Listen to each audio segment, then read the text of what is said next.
세상 사람들이 말합니다. 결혼은 해도 후회하고 안 해도 후회한다.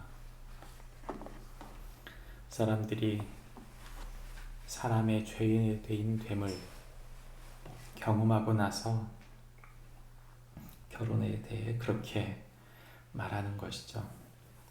결혼을 사람들은 보통 일륜지 대사라고 말합니다. 한 사람의 인생에 있어서 가장 큰 행사죠. 그런 행사 너무나 소중하고 너무나 귀하지만 사실 결혼 자체가 무엇을 의미한지를 모른다면 그 결혼은 안타깝게도 그에게 정말 소중한 것이 되지 못한다는 것입니다. 우리 인생에 가장 소중한 것이 무엇인지가 정리되지 않은 사람이 결혼을 한들 또는 이 사람이 다시 재혼한들 무슨 의미가 있겠습니까? 오늘 우리가 읽은 성경 본문은 우리 인생의 중심이 무엇인지에 대한 이야기를 해주고 있습니다. 우리가 읽은 성경 본문 말씀을 한마디로 조리면 이렇게 말할 수 있습니다. 하나님은 우리가 흔들림 없이 주를 섬기기 원하신다. 하나님은 우리가 흔들림 없이 주를 섬기기 원하신다. 어제 성경은 우리에게 각자의 부르심, 그 안에 하나님이 함께 계신다 말씀했습니다. 결혼을 해도 그리고 독신으로 있어도 할례를 받아도 무할례여도 종이어도 자유인이어도 우리 각자의 그의 삶 속에 하나님은 부르셨고 하나님은 그 안에 함께 계신다 말씀하셨는데 오늘 우리가 읽은 성경 본문은 그런 우리의 삶 속의 핵심은 주를 섬기는 것이다 말하고 있는 것이죠. 25절부터 31절까지의 말씀은 그대로 있음에 대한 유익에 대한 이야기입니다. 그리고 32절부터 36절까지의 말씀은 주를 섬기는 것에 대한 유익에 대한 이야기를 하고 있습니다. 마지막 36절부터 40절까지의 말씀은 약혼과 재혼 그리고 혼자 있음에 대한 바울의 의견을 이야기하고 있습니다. 사도 바울이 사람들의 각자의 여러 모양, 그들의 삶의 형편에 대한 이야기를 쭉 하고 있는 것처럼 보이지만 결국 그 말의 핵심은 그것입니다. 결혼을 해도 또 그가 약혼을 해도 또는 결혼 생활을 해도 아니 나중에 혼자가 되어도 우리가 주님을 흐트럼 없이 섬겨야 한다. 바로 그 이야기를 하고 있는 것이죠. 사도 바울은 특별히 개인적인 이야기를 먼저 합니다. 25절 말씀에 그는 내가 주의 자비하심을 받아서 충성스러운 자가 되었다고 말합니다. 그가 그의 인생에 있어서 한 방향으로 하나님을 위하여 열심히 일할 수 있었던 이유는 그가 바로 하나님의 자비 때문이다. 그가 혼자 된 것이 그것은 하나님의 자비 때문이었다라고 해석하고 있는 것입니다. 아직 결혼을 하지 않았어도 결혼을 했어도 결혼하고 난 이후에 배우자가 이 세상을 떠나고 혼자가 되었어도 그는 똑같은 관점으로 말하고 있는 것입니다. 이 모든 것은 하나님의 자비로 이루어진 것이다. 그는 결혼이라고 하는 관점을 고난으로 보았습니다. 그래서 28절 후반부에 보면 이런 자들은 육신의 고난이 있으리니 나는 너희를 아끼노라. 사도 바울은 고린도 교회 성도들을 아껴서 말합니다. 너희가 결혼을 한다 하더라도 결국 그것은 사람에 매이게 된다는 뜻을 말한 것이죠. 죄송합니다.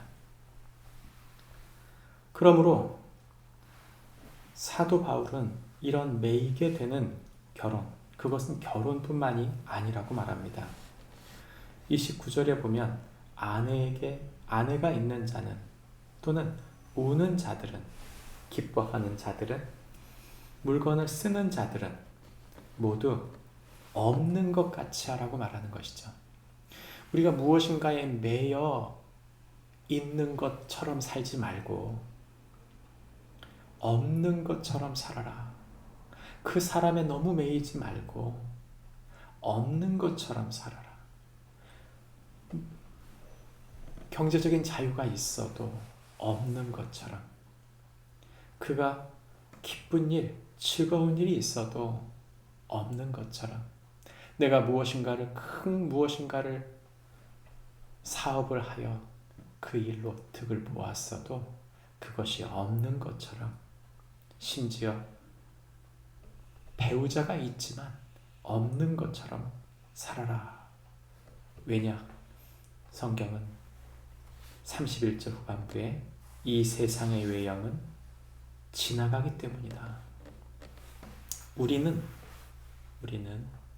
이 땅에 있는 잠깐 있다가 없어지는 그것을 의지하고 사는 것이 아니고 영원한 것, 하나님의 나라, 하나님의 소망, 하나님께서 주신 그 소중한 관계가 영원토록 있을 것을 소망하고 바라보는 사람들이기 때문에 눈에 보이는 그 무엇인가, 그것에 너무 매이지 말라고 말하고 있는 것입니다. 우리의 삶에 우리가 붙잡고 사는 것 다 소중하죠. 그러나 사도 바울이 이처럼 말한 것은 너무 그것에 매여서 영원한 것을 바라보지 못하기를 원치 않았던 것입니다. 사도 바울은 가장 큰 예로 결혼을 말합니다. 그래서 35절과 36절을 33절과 34절을 살펴보면 결혼한 신랑이 어떻게 하면 아내를 기쁘게 할까? 결혼한 신부가 어떻게 하면 신랑을 기쁘게 할까? 남편을 기쁘게 할까? 이런 고민으로 살아간다는 것이죠. 사도 바울은 그것이 맞지만 사실 그것이 오히려 삶을 흐트러지게 할 수 있다고 말합니다. 그러면서 35절 말씀에 흐트러짐 없이 주를 섬기는 것이 바로 하나님이 원하는 것이다. 결혼을 해도 주를 섬기는 것처럼, 결혼을 하지 않아도 우리의 삶의 방향이 주님을 섬기는 것처럼 해야 한다는 것이죠. 사도 바울은 마지막으로 약혼을 해도 결혼을 해도 나중에 혼자가 되어도 사도 바울은 39절 후반부에 주 안에서만 하라. 모든 상황 속에서도 주 안에 있어야 한다. 사도 바울은 말합니다. 그리고 모든 주 안에 사는 삶은 하나님의 영, 그 영의 이끄심을 받는 사람이 되어야 한다고 말하는 것이죠. 말씀을 읽겠습니다. 한마디로 무슨 말이냐? 우리의 인생은 예수 그리스도, 그분 한 분만으로 충분하다고 고백해야 한다고 말하고 있는 것입니다. 우리는 질문해 봐야 합니다. 나는 지금 예수님만으로 충분한가? 독신이라면 나는 예수님만으로 충분한가? 결혼했다면 그럴지라도 나는 예수님으로 충분한가? 재혼했다면 내가 그 가운데서도 예수님만으로 충분한가? 날마다 주의 영어를 따르는 사람은 어떤 상황에 있어도 오직 주님을 섬깁니다. 그러나 주님의 섬김이 내 인생의 목적이 아니라면 우리는 사람 바라보고 항상 흔들리는 삶을 살 수밖에 없다고 말하고 있는 것입니다.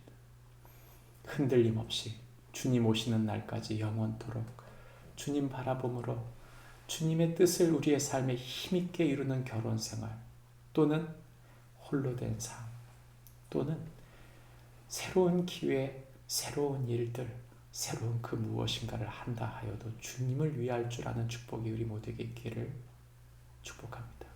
기도하겠습니다. 하나님 아버지, 우리가 무엇을 하여도, 무엇을 가져도, 사랑하는 사람이 있어도 없어도 오직 우리의 인생의 중심이 주님을 섬기는 것임을 흐트러짐 없이 끝까지 지켜가게 하여 주옵소서. 예수님의 이름으로 기도합니다. 아멘.